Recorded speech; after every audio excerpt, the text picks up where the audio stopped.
आज हम आपको एक ऐसे पोस्ट के बारे में बताने जा रहे हैं जो इस समय सोशल मीडिया पर बहुत तेजी से वायरल हो रहा है। इस पोस्ट में सुशांत सिंह राजपूत और दिशा सालियान को मारे जाने का कनेक्शन बताया जा रहा है कि क्यों हुई आखिर इन दोनों की हत्या। हम इस पोस्ट की पुष्टि नहीं करते, लेकिन आपको दिखाते हैं ये वही पोस्ट है जो इस समय सोशल मीडिया पर बहुत तेजी से वायरल हो रहा है। क्या लिखा है इस पोस्ट में, चलिए बताते हैं आपको एक एक करके। इसमें शुरुआत होती है, सुशांत की मौत का एक नया खुलासा, इसलिए मारा गया सुशांत और उसकी मैनेजर को। आखिर क्यों महाराष्ट्र की उद्धव सरकार पूरे देश की जबरदस्त मांग के बावजूद सुशांत की जांच सीबीआई को किसी कीमत पर नहीं होने देना चाहती। सोशल मीडिया पर सिमी शर्मा का एक पोस्ट वायरल हो रहा है। उस पोस्ट में लिखा है, पहले मैंने उनकी पोस्ट को ज्यादा सीरियसली नहीं लिया, लेकिन अर्नब की डिबेट के बाद मैंने फिर से सिमी की वो पोस्ट पढ़ी क्योंकि डॉट्स शॉकिंगली मैच हो रहे थे।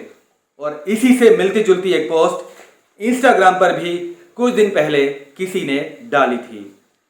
सिमी शर्मा की पोस्ट का हिंदी ट्रांसलेशन ये है। बात करते हैं 9 जून की। सूरज पंचोली ने दिशा सालियान को अपने पेंट हाउस में पार्टी है बोलकर इनवाइट किया। दिशा उस पार्टी में नहीं जाना चाहती थी क्योंकि पिछले कुछ दिनों से उसकी सूरज से अनबन चल रही थी। ये बताया दिशा के फ्रेंड ने। हम उस फ्रेंड का नाम यहां मेंशन नहीं करना चाहते। लेकिन फिर दिशा अकेले सूरज के पेंट हाउस में रात के 8 बजे पहुंच जाती हैं। इस पार्टी में मौजूद थे एक बहुत बड़े मंत्री के बेटे सिद्धार्थ पठानी, संदीप सिंह जो अर्नब की डिबेट में साफ साफ नर्वस दिखा और हकला भी रहा था, रिया का भाई शौमिक चक्रवर्ती, अरबाज खान और दूसरे बॉलीवुड के सितारे भी इस पार्टी में मौजूद थे।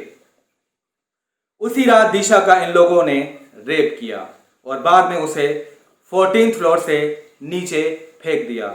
लेकिन दिशा के रेप और ऊपर से फेंके जाने के बीच दिशा को थोड़ा सा वक्त मिला और उसने सुशांत को फोन करके उसके साथ हुई सारी बात बता दी। गुनहगारों को यह पता चल गया कि रेपिस्टों को यह बात पता चल गई कि सुशांत सब जान चुके हैं। सुशांत ने यह बात संदीप सिंह और रिया को बताई। इसके बाद इन लोगों ने सुशांत को धमकियां देनी शुरू कर दी। इसलिए सिर्फ 9 जून से 13 जून के बीच सुशांत ने 14 बार अपना सिम बदला। रिया ये बात महेश भट्ट को बताती हैं और महेश भट्ट उसको सुशांत का घर छोड़ने के लिए कहता है। इसी के बाद 10 तारीख को रिया सुशांत का घर छोड़कर चली जाती है और उसका नंबर ब्लॉक कर देती है। यहाँ डॉट्स जोड़िए।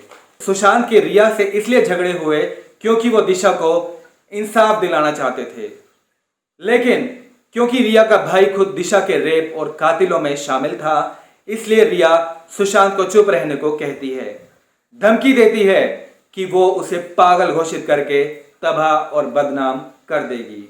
इसी बीच संदीप सिंह ने मंत्री के बेटे सूरज, सलमान, अरबाज सबको खबर कर दी कि सुशांत चुप रहने वाला नहीं है, वो कभी भी मीडिया में अपना मुंह खोल सकता है। तब मंत्री के बेटे के घर पर सुशांत को 13 की रात में ही मारने का प्लान बनाया गया क्योंकि उस दिन मंत्री के बेटे का बर्थडे था और ये सब इकट्ठे हुए थे। 13 की रात में सुशांत की हत्या हो चुकी थी। 13 की रात क्या हुआ? सुशांत बहुत खुश था क्योंकि उसने 12 जून को रूमी जाफरी के साथ नया प्रोजेक्ट साइन किया था। रूमी जाफरी ने एक इंटरव्यू में बताया था कि जून के फर्स्ट वीक में ही हमारी डील हो गई थी। सुशांत को कॉल करने पर रिया ही उसका फोन उठाती थी। सुशांत ने उसी प्रोजेक्ट की खुशी में 13 जून को घर पर पार्टी रखी थी। रात 10:20 के आसपास मंत्री का बेटा भी सुशांत की उसी पार्टी में आया, जिसकी फुटेज सुशांत की बिल्डिंग के सामने वाली बिल्डिंग के सीसीटीवी फुटेज में कैप्चर हुई हैं।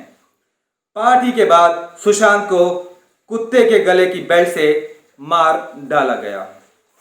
सुशांत की पोस्टमार्टम और विसेरा रिपोर्ट में डेथ का टाइम नहीं बताया गया है। अब जिस मर्डर में मंत्री का बेटा इन्वॉल्व हो, सलमान अरबाज इन्वॉल्व हो, उसकी जांच सीबीआई को कैसे दी जा सकती है। तो यही है वो पोस्ट जो सोशल मीडिया पर इस समय बहुत तेजी से वायरल हो रहा है। क्या लिखा है इस पोस्ट में हमने आपको बता दिया। हम आपको फिर से बता दें कि हम इस पोस्ट की पुष्टि नहीं करते। Thank you for watching.